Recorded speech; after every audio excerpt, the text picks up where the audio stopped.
জামাইকে যদি শ্বশুরবাড়ির কোনো একজন লোক একটা বাজে কথা বলে দেয়, দেখবেন যে জামাই শ্বশুরবাড়ি যাওয়াটাই বন্ধ করে দেয়।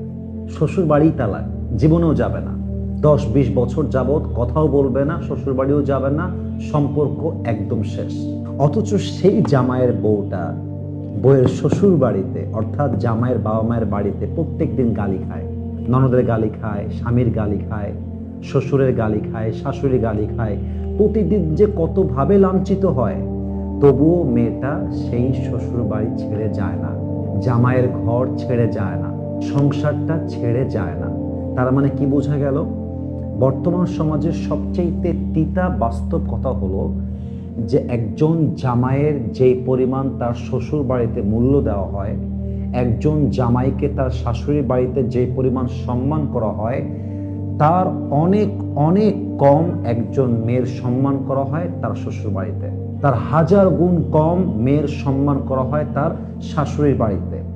এক কথায় বলতে গেলে জামাইয়ের আবেগের মূল্য আছে, ওয়াইফের আবেগের মূল্য এই সমাজে বর্তমানে আহামরি নেই।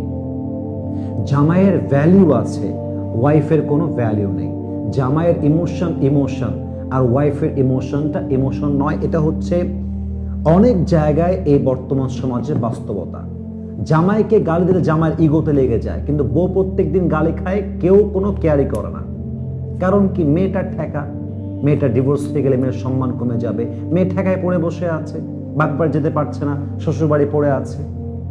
তাহলে বাস্তবতা হচ্ছে এইরকম। আমি এবং আমরা সবাই যা বলি, আমাদের ভেতরটা কিন্তু আসলে এমন নয়। আপনিও হয়তোবা সেই কাতারে, আমিও সেই কাতারে। এবং আমার যেটা মনে হয় এই বর্তমান সময়ে এসে যে অনেক মেয়ে, যদি তার বাবার টাকা থাকতো, অথবা যদি তার নিজের নামে বাড়ি থাকতো, অথবা তার যদি যাওয়ার কোনো জায়গা থাকতো, সত্যিকার অর্থে যে যাওয়ার জায়গা আছে, অনেক মেয়ে তার স্বামীর সংসার ছেড়ে সব ফেলাতে চলে আসতো। কিন্তু আসবে কেমন করে? বাপ মা গরিব। আসবে কেমন করে? তালাক হয়ে গেলে ডিভোর্সি হয়ে যাবে। আসবে কেমন করে? অপারগতায় টিকে আছে। স্বামী ছেড়ে একটা মেয়ে যাবে কোথায়? আপনারাই বলেন। একটা মেয়ের জন্য তো স্বামী ছাড়া আপন পৃথিবীতে আর কেউ হতে পারে না, হয় না তো। আর একটা বিষয় বোঝেন, যেটা আপনারা হয়তো আগে ভাবেন নাই, একটু ভাবেন যে একটা মেয়ে স্বামীকে ছেড়ে কোথায় যাবে? বাবা মায়ের কাছে, তাই তো? কিন্তু খেয়াল করেন, ওই বাবা মাও কিন্তু স্বামী স্ত্রী।